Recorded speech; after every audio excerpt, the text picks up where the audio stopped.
My name is Thaddeus Marsh, and for the past 14 months I've worked the night shift as a security guard at Mall, just a place called Brookalo. If you've been there during the day, you already know what it looks like. Strollers by the fountain, teenagers loitering outside the arcade, that cinnamon smell drifting out of the food court every time someone pushes through the doors. That's the mall everybody knows. Almost nobody sees it after close. I work nights at a mall. Not a big one, not anymore. Just a place called Brookalo that used to matter to this town and does not much anymore. I'm not going to tell you exactly where it is, and there is a reason for that I will get to before we are done here. You have probably walked through a mall exactly like this one at some point in your life without thinking twice about it. Wandering past the food court, past a store nobody remembers the name of anymore. What you would not have known, standing in a place like that in the middle of the afternoon with sunlight coming through the skylights, is that malls like this one have parts of them that only wake up after the doors lock. By 10 o'clock on a weeknight, the parking lot outside Brookalo holds maybe 6 cars, and 5 of them belong to the people working inside.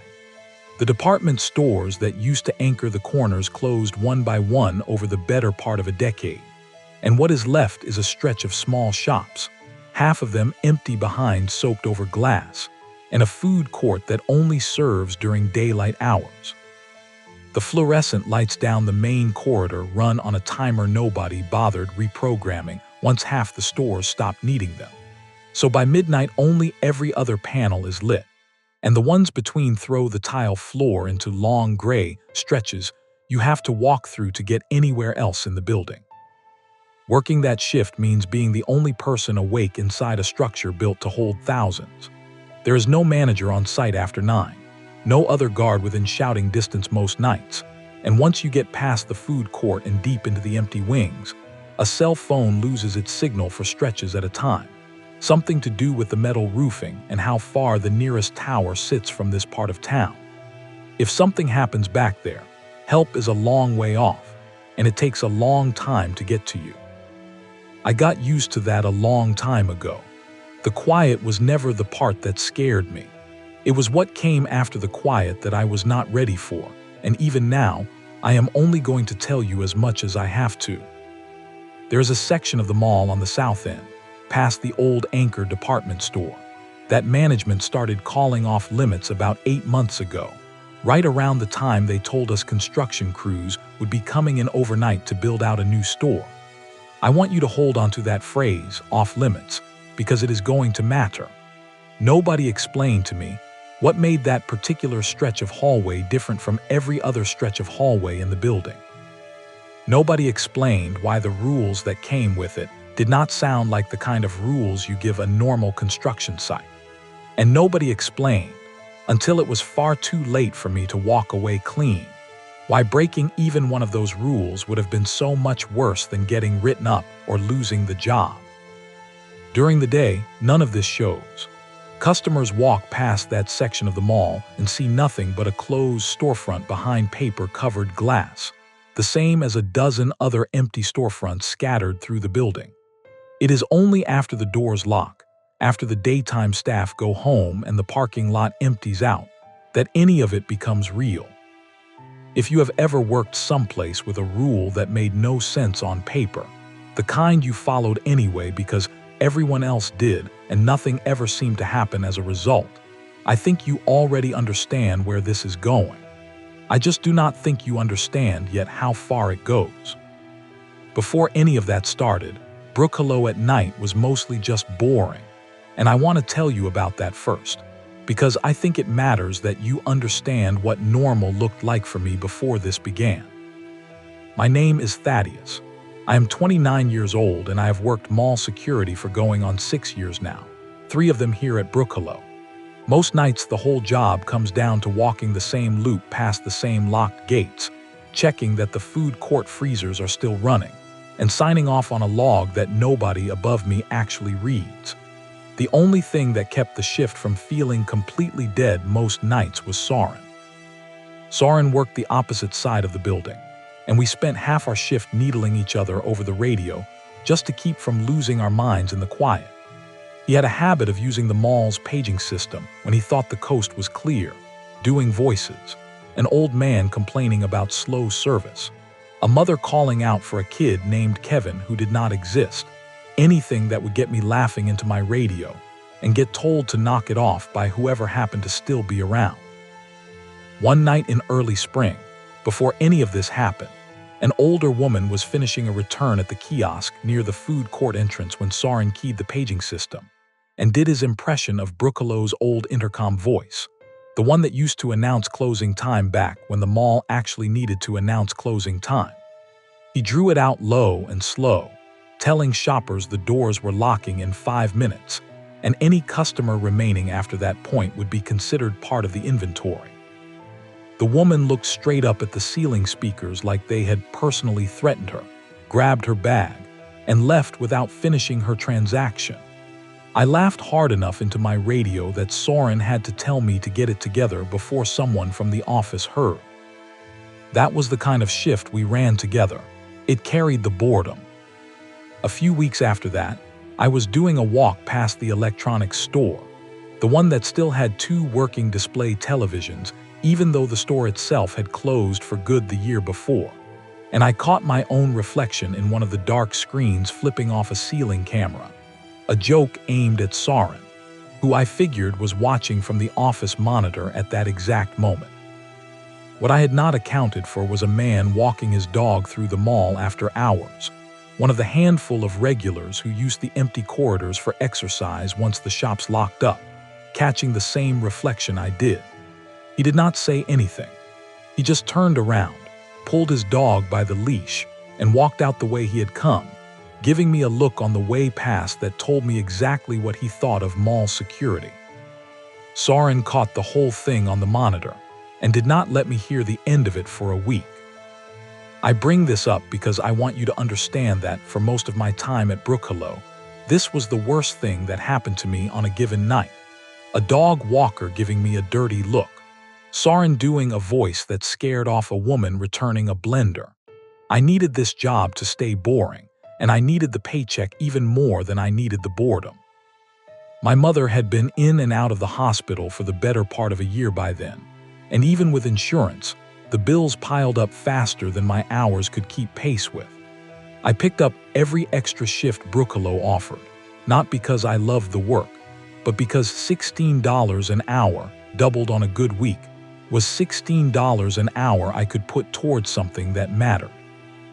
I am telling you this now because it explains a decision I made a few weeks later, one I have spent a long time wishing I could take back, and one I could have avoided easily if I had not needed the money as badly as I did. Soren used to tell me I took the job too seriously for a place already halfway to a ghost town. He was probably right. I checked padlocks nobody else bothered checking. I filled out incident reports for things as small as a tripped motion sensor near the old arcade. Raymond, our manager, commented on it during the rare nights he came in himself, telling me I would make a fine police officer someday if I ever got tired of watching empty hallways for a paycheck. I took that as a compliment at the time. Looking back, I think Raymond noticed something else in the way I worked, a tendency to follow instructions without asking too many questions, and I think that observation mattered to him more than he ever let on.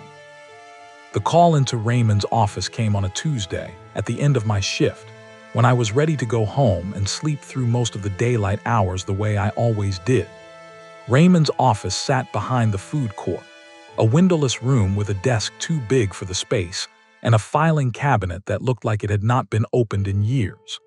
He waved me in and told me to shut the door, which he almost never did.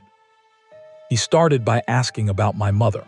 He knew her name, knew roughly what she was being treated for, knew enough to ask a specific enough question that I understood he had either remembered every conversation we ever had about her or looked into it on his own time. I told him she was stable for now, which was the truest thing I could say about her at that point. He nodded slowly, the nod of a man getting ready to ask for something. He told me the mall was finally bringing in a new tenant for the old department store space on the south end, the first real movement that section had seen in 6 years. A national chain, he said, though he never told me which one, and construction was set to begin that week. Because of scheduling with the contractor, the work had to happen entirely overnight, between 10 o'clock and 6 in the morning, so it would not interfere with daytime foot traffic through the rest of the mall. He needed someone to hold down the south end during that window for the length of the project, about 1 week, and he was offering double my usual rate for every hour of it. I asked why he was not just having me run my normal rounds and let the crew work around me the way any other maintenance crew did. He said this contractor had specific protocols, and that came with a short list of rules I would need to follow to the letter. Nothing complicated, mostly about staying out of their way and giving them the privacy their work required. He said it in the same breezy tone he used for reminding us about parking lot etiquette, like it was a formality and nothing more. Then he added, almost as an afterthought, that once construction crews got into a rhythm, they did not like being watched too closely, and that if I could just let them do their job without hovering, everybody would be a lot happier by the end of the week. I felt something small and cold turn over in my stomach when he said that, the specific discomfort of being told not to worry about something in a way that made me start worrying immediately. I did not say that out loud. What I said instead was that I could use the extra hours. Raymond smiled like he already knew that would be my answer, which, looking back, he probably did. Before I left his office, I asked him what would happen if something came up during the shift that the rules did not cover, some kind of emergency that needed me to go into the South Wing anyway. He told me that as long as I did exactly what I was asked and nothing more, nothing would come up that the rules did not already cover. He said it kindly enough, but there was a flatness underneath it I did not like, the tone of a man repeating something he had been told to say rather than something he actually believed himself. I walked out to the parking lot that night thinking about the number on my last hospital statement rather than the flatness in Raymond's voice, and I told myself that was the smarter thing to be thinking about. 6 years in this job had taught me plenty of rules that sounded strange on paper and turned out to mean nothing once you understood the reasoning behind them. Fire codes that seemed excessive until you learned about a lawsuit from a decade earlier. Insurance requirements that made no sense until someone explained the liability behind them. I decided this was probably one of those. I decided the extra money was worth whatever inconvenience came with staying out of a construction crew's way for a week. Nobody forced me to say yes. Raymond did not threaten me, did not corner me into a decision I had no way out of. He offered me money I needed badly enough to stop asking the questions I should have kept asking, and I took it. That choice belongs to me, and I have had a long time to sit with it since. 2 days later, the rules came through on the fax machine in the security office, an old machine that mostly sat unused except for the occasional vendor invoice. The cover sheet had no name on it, just a department code I did not recognize, and a signature that was nothing more than a set of initials, R and M, that could have belonged to almost anyone in the company above Raymond's level. 4 rules were listed underneath, typed in plain block text with no letterhead. The first rule said all lighting in the South Wing was to be shut off completely for the duration of construction hours, and that the crew would provide their own work lighting as needed. The second rule said no mall personnel were permitted to enter the South Wing between 10 o'clock at night and 6 o'clock in the morning under any circumstances. The explanation given was that renovation work of this scale sometimes released airborne contaminants from old insulation and flooring material, and that anyone entering without proper safety equipment could be at risk. The third rule said the construction crew was not to be approached, addressed, or interrupted during their work hours, since precision trades of this kind required total concentration, and any distraction could compromise both the work and the safety of everyone involved. The fourth rule said every security camera in and around the South Wing, both inside the wing and in the corridors leading up to it, was to be disabled for the full duration of the 10 o'clock to 6 o'clock window, in accordance with what the memo called the company's confidentiality and disclosure policy regarding proprietary renovation plans for the incoming tenant.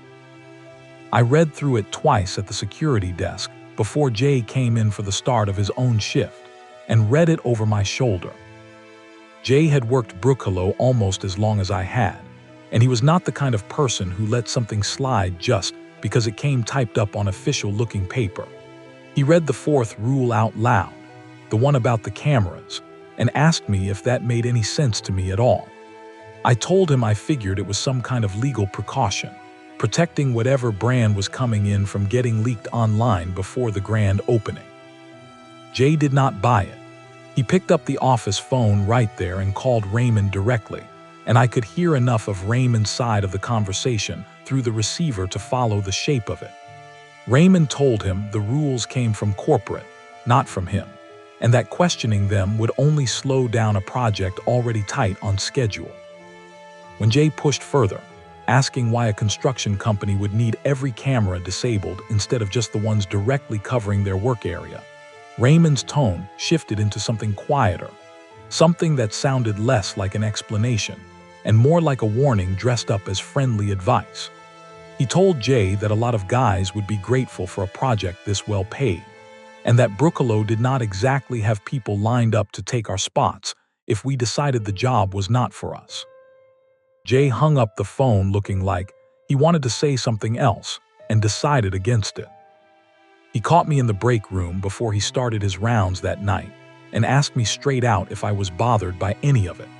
I told him I was not thrilled about it, but that I needed the extra money more than I needed answers to questions that were probably not mine to ask. He told me he understood that. He had bills of his own too, but that something about the whole setup made him feel handled rather than informed. He used that word specifically, handled, and it stuck with me longer than I expected it to. I asked him what he planned to do about it. He said he planned to keep his head down and collect his paycheck like the rest of us, at least for now. Then he laughed a little and said if anything looked truly wrong once the work started, he would go take a look himself and settle his own mind about it, rules or no rules. I told him that sounded like a good way to get both of us fired. He told me he would rather get fired than spend a week wondering what he was pretending not to notice. I did not know it then, but that conversation was the last real one Jay and I ever had. I pinned the 4 rules to the corkboard in the break room that same night, next to the shift schedule and an old flyer for a company barbecue that had never actually happened. And I told myself that as long as I followed them exactly, none of it would ever become my problem. I was wrong about that, but it would take a few more nights before I understood how wrong.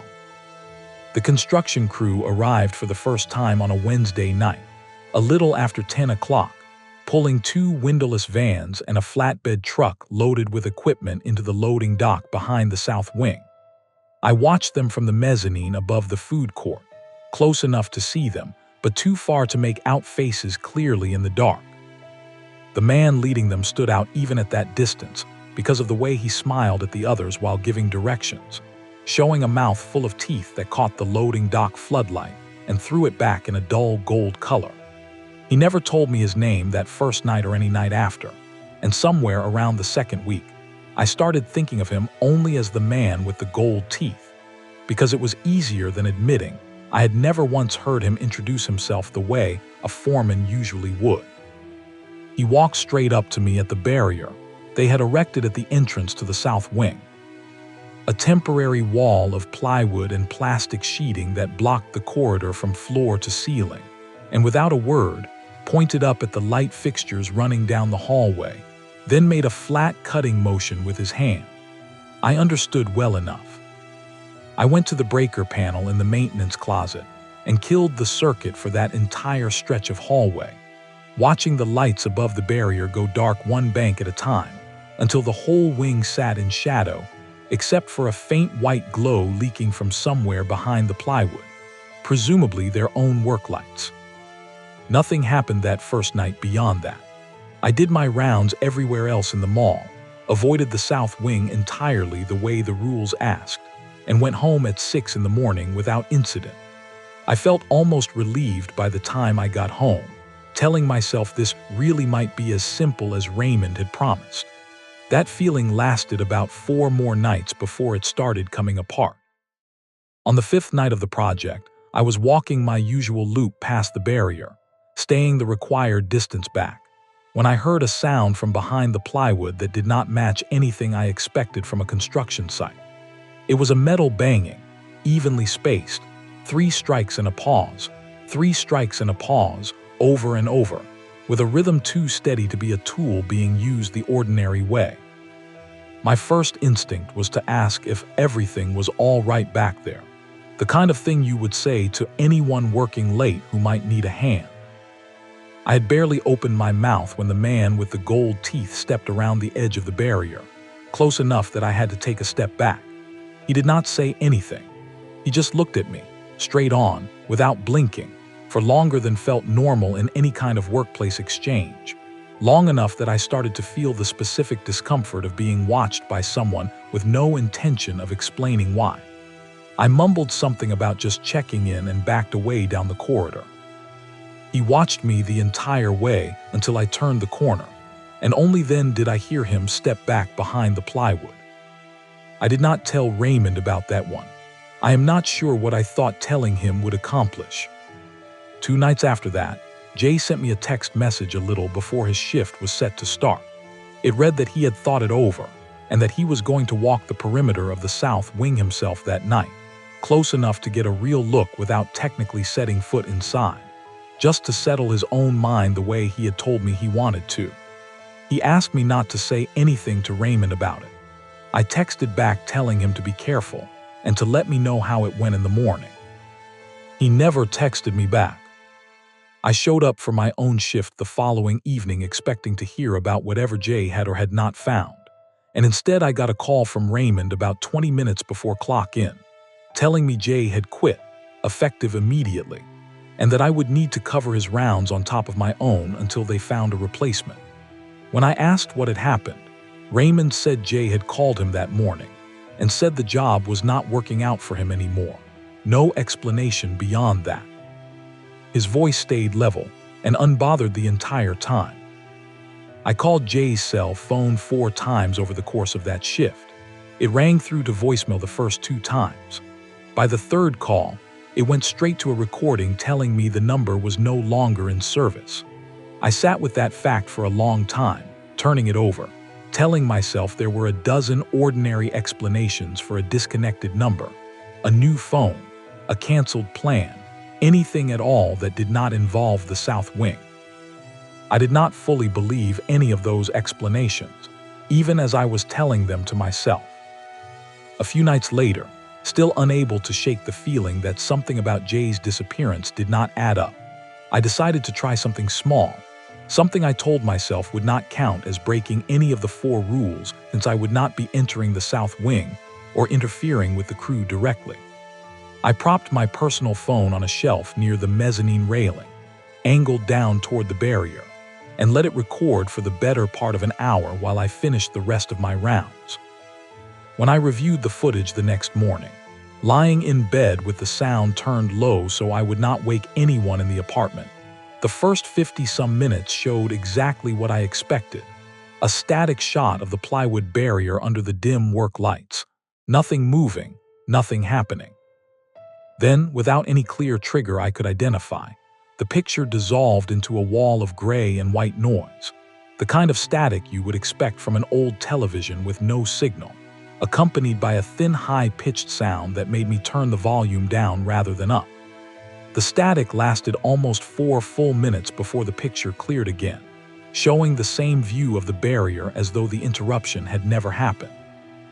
I checked the rest of that night's footage, the parts I had recorded elsewhere in the mall before and after, and every other clip played back clean. No static, no noise, no explanation for why one specific hour, aimed at one specific barrier, had gone bad in the middle for exactly that long. I called Raymond that afternoon before my shift and told him, as calmly as I could manage, that something about the south wing was making me uneasy in a way I could not fully explain. I did not mention the phone recording. I do not know why I held that part back, except that some part of me did not want him to know I had tried. Raymond's voice on the phone carried the specific warmth it always did when he wanted something from me, telling me plenty of guys felt off the first time they worked around a big construction job like this. That empty buildings and strange hours did things to a person's nerves that had nothing to do with anything actually being wrong. He reminded me, gently, that I was 3 days from the end of the project, and that finishing the full week clean would mean a bonus on top of the doubled rate we had already agreed on. He framed it as a favor rather than a reminder of the deadline, and for a little while, it worked exactly the way he wanted it to.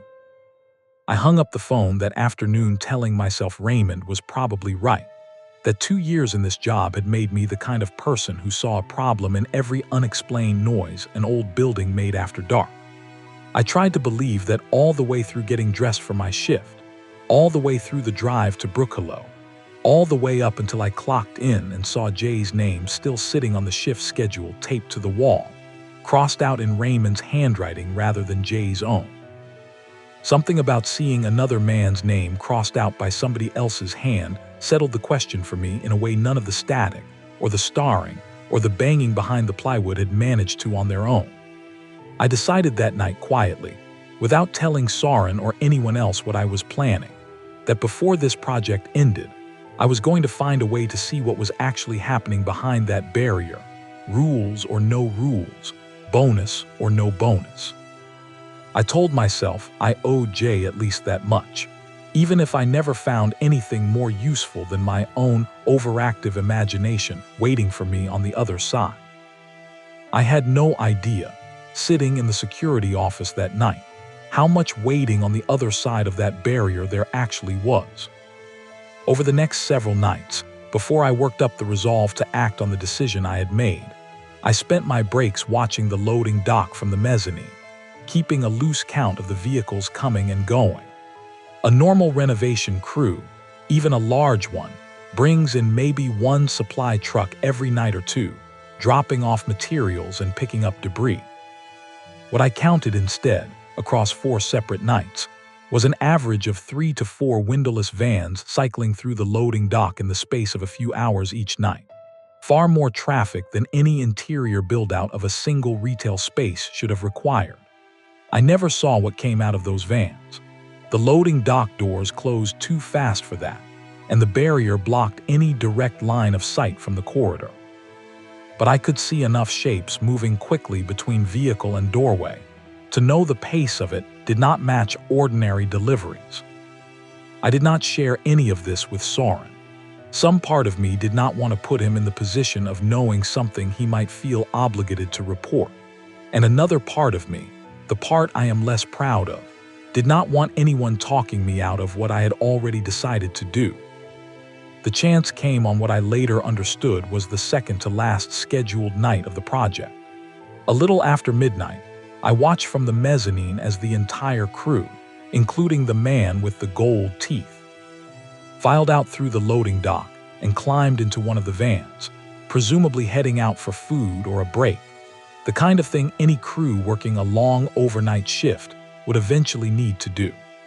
The barrier at the corridor entrance sat unguarded for the first time in almost 2 weeks, with a gap where one of the plywood panels had not been fully resealed after their last delivery. I stood there for a long moment telling myself I still had time to walk away and pretend I had never seen the gap at all. Then I thought about Jay's name crossed out on the schedule, and I went through it. The corridor beyond the barrier ran maybe 40 feet before opening into what used to be the main floor of the old department store, a space large enough that the crew's temporary work lights only reached about half of it, leaving the far end in shadow. The air inside felt heavier than the rest of the mall, though I could not have told you at the time whether that was something real or something my own nerves were doing to me. About 20 feet in, I heard it, a low sound, rhythmic, that reminded me at first of someone crying, muffled enough that I could not tell if it was one voice or several, coming from somewhere below the floor rather than anywhere at ground level around me. I stood still long enough to be sure I was not imagining it. I was not. It was steady, it was close, and it did not stop. I forced myself to keep walking rather than turn back, following the sound toward the center of the old department store floor, where the temporary work lights were brightest. What I found there did not look like any construction project I had ever seen or heard described. The original tile flooring had been broken open in a rough circle roughly 8 feet across, the concrete slab beneath it cut away entirely, revealing a set of steel stairs bolted into the opening and descending into a space lit from below by a dim yellow glow. The whole looked less like something a demolition crew had made in preparation for new flooring, and more like an entrance somebody had built specifically to be an entrance, deliberate in a way that unsettled me more than the rough edges of broken tile around it would have on their own. Ringed around the opening, arranged in loose rows, stood maybe 24 mannequins. Some wore nothing at all, bare plastic and blank faces. Others wore full sets of the same kind of protective coveralls the construction crew wore, hoods up, faceless behind the fabric, standing in postures too upright and too still to read as anything but deliberately staged. I stood among them longer than I should have, unable to explain to myself why a construction crew building out a retail space would need 24 dressed mannequins arranged around a hole in the floor. It was while I was moving between 2 of the dressed mannequins, trying to get a better look at the stairs without committing to going down them, that I saw something small and rectangular lying on the tile near my foot. I picked it up without thinking and turned it over in the dim light. It was a Brookhello employee badge, the photo on it scratched and hard to make out, but the printed name underneath still legible. Jay's name. The edge of the badge nearest the clip had been scorched black, curled the way plastic curls when it has been held too close to a flame, and pulled away before it could fully melt. I stood there holding it, trying to make sense of a scorched badge lying abandoned next to a hole cut into the floor of a mall, and I could not come up with a single explanation that did not turn my stomach. I heard footsteps on the stairs before I had time to decide what to do with what I was holding. I ducked behind the nearest row of dressed mannequins, close enough that the fabric of one hood brushed my shoulder as I crouched, and I watched through the gap between 2 of them as a figure climbed up out of the hole. It wore the same kind of coveralls as the mannequins around me, hood up, face hidden behind a plane covering that left no features visible at all. The way it moved struck me as wrong in a manner I could not immediately name, a kind of movement that was almost normal but not quite, joints bending a half-second too fast or too slow, the motion never quite finishing before the next one started. It walked to the exact spot where I had been standing only a minute earlier and stopped there, head tilted slightly, holding still except for a faint motion at the shoulders that might have been breathing. I stayed completely still behind the mannequins for what felt like several minutes, not daring to move, not daring to look away, until it finally turned and made its way back down the stairs, the same wrong rhythm in its steps the whole way. I did not move again until I could no longer hear it at all. Once I felt certain the hooded figure was gone, I made myself stand up and finish what I had come to do. Hanging on a hook bolted to a support post a few feet from the stairs was a single set of the same protective coveralls, hood down, clearly meant to be worn rather than displayed. A small earpiece sat clipped to the collar, wired to something sewn into the fabric near the shoulder. I stood in front of it for a long moment, holding Jay's scorched badge in one hand, trying to talk myself out of what I was about to do. I told myself that putting it on and getting close enough to see what was happening down those stairs was the only way I was going to find out what actually happened to Jay, and that walking away now, after everything I had already seen, meant living with never knowing for the rest of my life. I am not sure that reasoning would hold up under any kind of calm daylight scrutiny. It felt like the only choice I had standing there in the dark next to that hole. I put the coveralls on over my uniform, pulled the hood up the way I had seen every member of the crew wear theirs, and fit the earpiece into place. It was warm against my skin, in a way I did not expect from a piece of equipment that had been hanging on a hook in an unheated construction zone. But I did not have time to think about that before a voice spoke directly into my ear. The voice in my ear was Raymond's. Not similar to Raymond's voice, not close enough to guess at. It was his voice exactly, down to the small rasp he got in his throat toward the end of a long shift, telling me to come down the stairs and join the others, that I was right on schedule and everything was proceeding as it should. I knew, standing at the top of those stairs, that Raymond was not physically present in a hole in the ground beneath a mall. He worked days mostly, and the last time I had spoken to him was on the phone that same afternoon, hours earlier, from what I assumed was his office. And yet the voice in my ear carried every detail of him that 6 years of working near the man had taught me to recognize without thinking about it. I told myself there had to be some kind of recording involved, some system I did not understand, because the alternative explanation was not one I wanted to consider while standing alone at the edge of a hole in the floor of a dead mall. I went down the stairs anyway. Turning back at that point would have meant admitting I was not who the coveralls said I was, and some instinct deeper than reasoning told me that admitting that here would end far worse for me than continuing to play along. The space at the bottom of the stairs did not match the size of the hole above it. I want to be as plain as I can about that, because I have turned it over in my head many times since, and I still cannot make the math of it work. The room opened out far wider than the footprint of the old department store above it, wide enough that the far walls sat somewhere past the reach of the work lights hung from temporary rigging overhead, leaving the edges of the space in a darkness I could not see into no matter how long I looked. In the lit portion of the room stood a row of young women, maybe a dozen of them, positioned beside a line of low wooden platforms, each platform raised only a few inches off the ground. Their hands were bound loosely in front of them with plastic ties, not tight enough to cut off circulation, tight enough to make clear the binding was not meant to be escaped from casually. Their eyes carried a flatness that unsettled me more than any visible injury could have. The flatness of people who had stopped expecting the next moment to be any different from the one before it. Men in the same coveralls I now wore moved along the row, pausing in front of each platform for a few seconds at a time, tilting a woman's chin up with 2 fingers, or checking her hands the way you might check livestock at an auction, before moving on to the next one.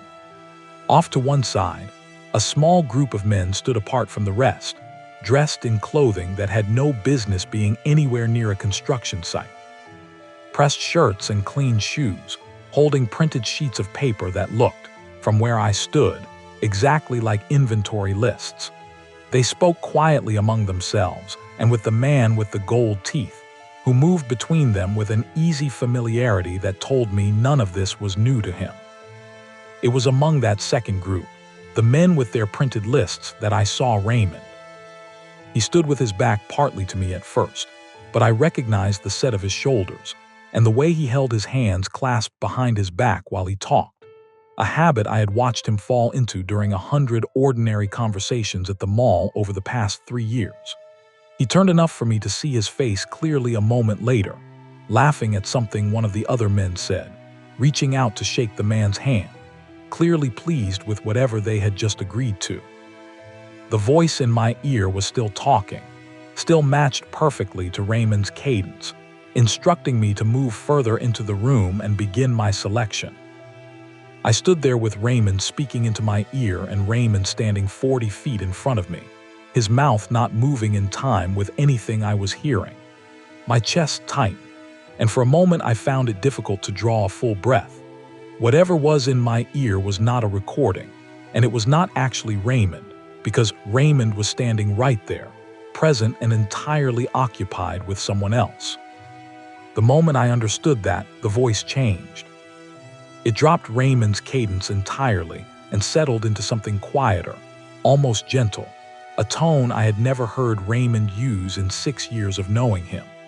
It told me I did not need to be frightened, that everyone standing in this room had a role to play and mine was a simple one. Then it said a name I had not spoken out loud to another living person in almost 4 years.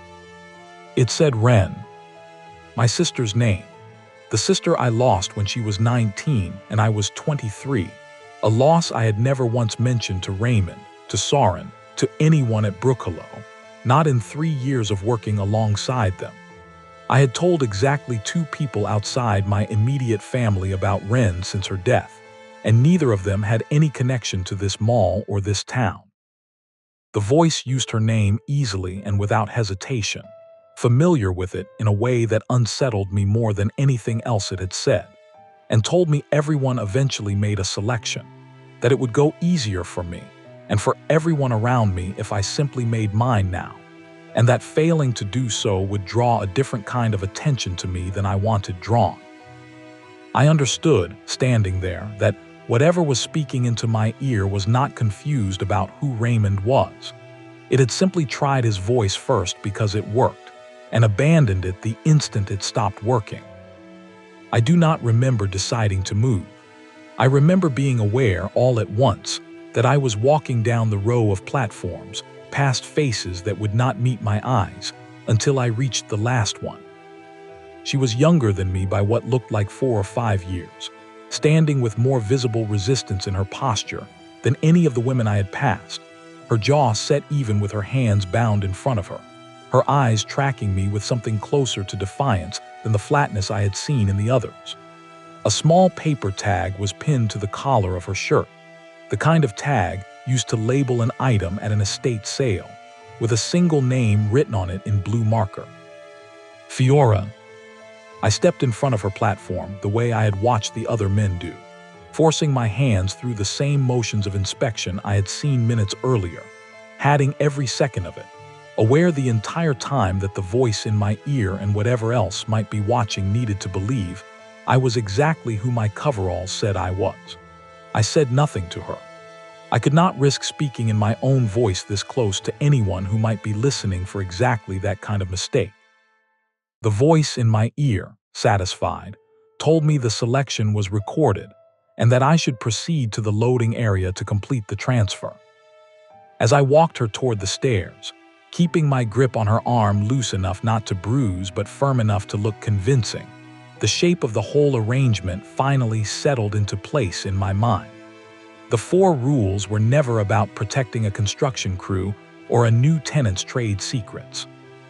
They were the price of admission, the conditions under which whatever lived beneath that hole allowed this exchange to happen undisturbed and unrecorded, night after night, for as long as everyone above ground kept their end of the bargain. I did not know yet how many weeks or years that arrangement had already been running before I ever pinned those 4 rules to a corkboard in the break room. I only knew I was standing in the middle of it, and that the only thing I could still control was what happened to the one person walking next to me. We came up the stairs into the main floor of the old department store, past the ring of dressed mannequins still standing exactly where I had left them, and out through a service exit at the back of the space I had not noticed on my way in, one that led out directly onto the loading dock rather than back through the corridor I had come from.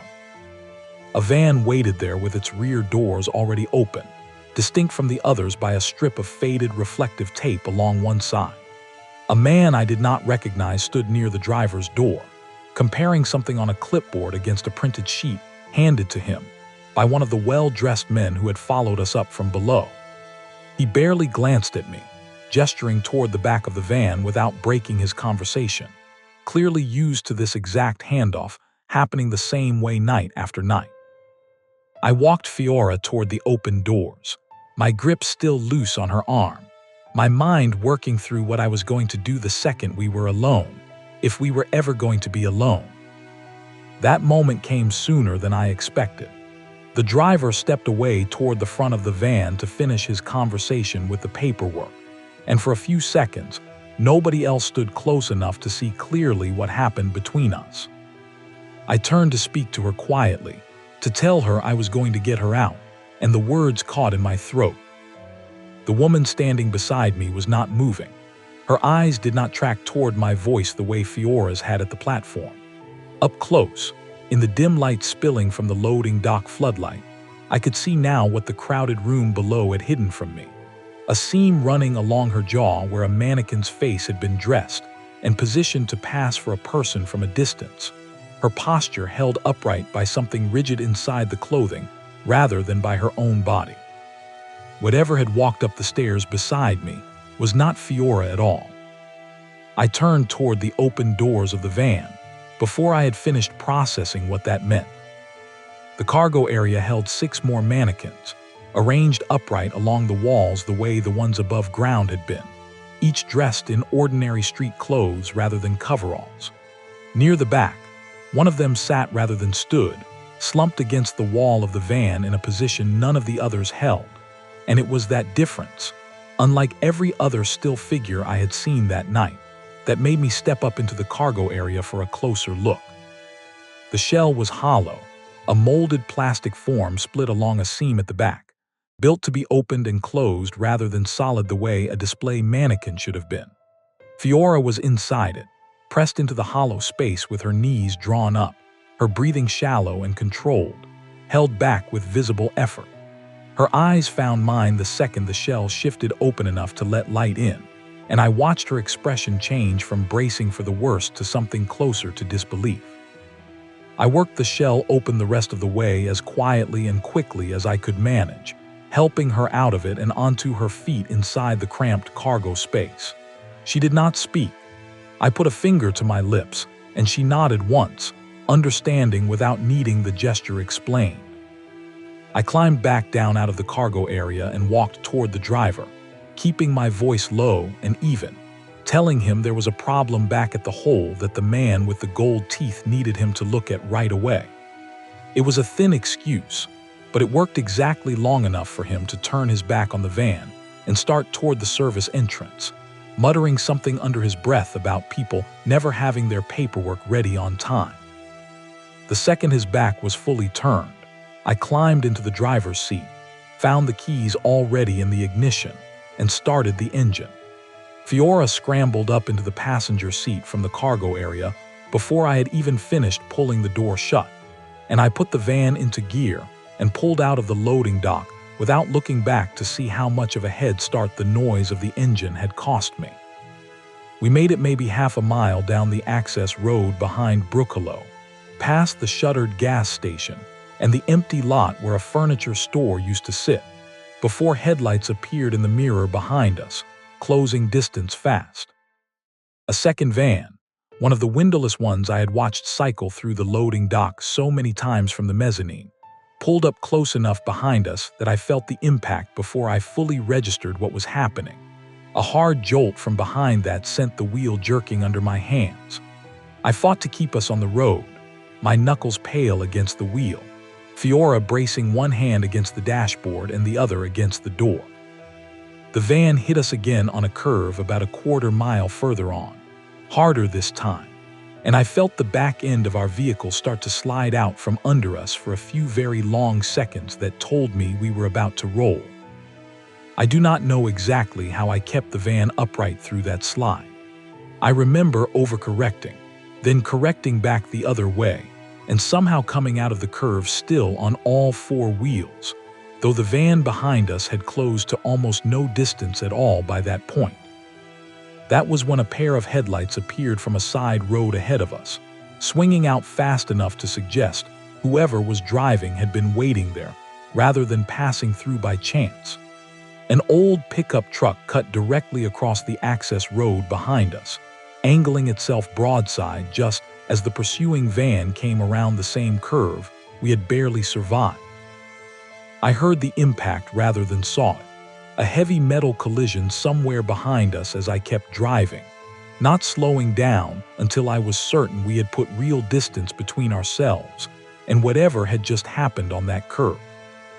About a quarter-mile further on, my hands finally steady enough to manage it, I pulled the van off onto the shoulder and stopped. We sat there for a moment before I saw the same pickup truck's headlights approaching from behind at a normal speed now, no longer angled for a collision. It pulled up behind the van and stopped, and a man climbed out from the driver's side, moving fast enough that I understood immediately he had not stopped out of simple concern for a stranger. He came up alongside my window with a handgun raised and pointed directly at me through the glass, convinced I was the one responsible for taking her. Fiora saw him before I could say anything in my own defense. She said his name, loud enough to carry through the closed window, Gideon, and the gun did not lower right away, not until she had gotten the door open on her side and stepped out where he could see her clearly in the truck's headlights. Gideon lowered the gun the moment he saw her face, closing the distance between them in a few long strides, and pulling her into an embrace that told me everything I needed to know about how long he had been looking for her. I learned later, though not that night, that he was her godfather, and that he had spent the better part of 6 weeks quietly working every lead he could find after she stopped answering calls, piecing together a pattern of vans and disappearances around Brookhollow that nobody else, including the local authorities he had approached, had taken seriously enough to act on. He turned to look at me over her shoulder, the gun still in his hand but pointed at the ground now, his expression somewhere between suspicion and a gratitude he did not seem fully ready to voice yet. He asked me who I was and what I had to do with any of this. I told him the truth in as few words as I could manage, that I worked security at the mall, that I had gone looking for a coworker who disappeared and found her instead. He studied me for a long moment before nodding once, a small, tight motion that seemed to settle something for him. He told me to get out of the area and not come back to that part of the mall alone again, for any reason, ever. He did not explain what he meant by that beyond what I had already seen with my own eyes, and I did not ask him to. I did not have a way to get myself home from there that did not risk putting me back in contact with someone connected to Raymond, so I left the van on the shoulder where I had stopped it and walked. It took a little over 2 hours to cover the distance back to Brookhollow on foot, most of it along the same access road, the sky starting to lighten by the time the mall's outline came into view. The south wing, when I finally reached it, looked nothing like the place I had walked through hours earlier. The plywood barrier was gone entirely. The hole in the floor, the mannequins, the stairs down into whatever that space actually was, none of it remained. In their place stood a finished storefront, glass polished and spotless, a sign already mounted above the entrance advertising a national chain I recognized from television commercials, the kind of store that could have been sitting there for years rather than finished sometime in the last few hours. I stood in front of that storefront for a long time, checking every corner of it for some scene, some sign that any of what I had seen that night had actually happened. I found nothing. No scorch marks, no broken tile, no trace of a hole that had been 8 feet across only hours before. Soren found me there when he came in to start his own shift, asking if I was all right, telling me I looked like I had not slept in a week. I told him I was just tired, that the last stretch of the construction project had worn me out more than I expected. He did not push, the way Soren never really pushed on anything, and I let him believe that was the whole truth, because I did not know yet how to explain the rest of it in a way that would not sound like I needed a different kind of help than a good night's sleep. I did not call the police that morning. I have thought about that decision more times than I can count since, and I still do not have a clean answer for why I did not pick up the phone right then and report everything I had seen. Part of it was fear that nobody would believe a story this strange coming from a mall security guard, with no evidence beyond a scorched badge I had slipped into my pocket without thinking. Part of it was fear of what Raymond, or whoever Raymond answered to, might do if word got back to them that I had seen as much as I had. And part of it, the part I am least comfortable admitting, was a need to understand what I had actually walked through before I handed the story over to anyone else. I did not quit. I did not ask for a transfer to a different shift. I kept showing up to Brookhollow every night, kept doing my rounds past a storefront that opened for business 2 weeks later like any other store in the mall. Employees in branded polo shirts stocking shelves during the day as though nothing had ever occupied the ground beneath their feet. I started keeping a small notebook of my own, dates and times, license plate fragments I managed to catch on nights before all of this happened. Anything I could remember clearly enough to write down without it sounding like the ramblings of someone who had lost his grip on reality. I told myself I was building towards something, a moment when I would have enough to bring to someone who could actually do something about it, someone whose hands were not already dirty the way Raymond's were. I still work nights. I still keep that notebook. And more than once since that week, I have caught myself standing outside a finished, ordinary-looking storefront, wondering how many other guards and how many other malls across this country have stood exactly where I was standing, following 4 rules somebody handed them without explanation, never once asking themselves what those rules were really protecting. If you work somewhere that has a rule you were never given a real reason for, the kind everyone follows because everyone else does and nothing ever seems to happen as a result, I am not going to tell you to go find out what it is actually protecting. I already did that, and I am telling you this story instead of a great many other things I could have spent the rest of my life doing. Believe as much or as little of this as you want. I am still here to tell it, which is more than I can say for at least one other person who worked this same shift before me. I still do not know what was actually living underneath that department store floor, and some nights, walking past a storefront that looks exactly like every other storefront in this dying mall, I am not entirely sure I want to.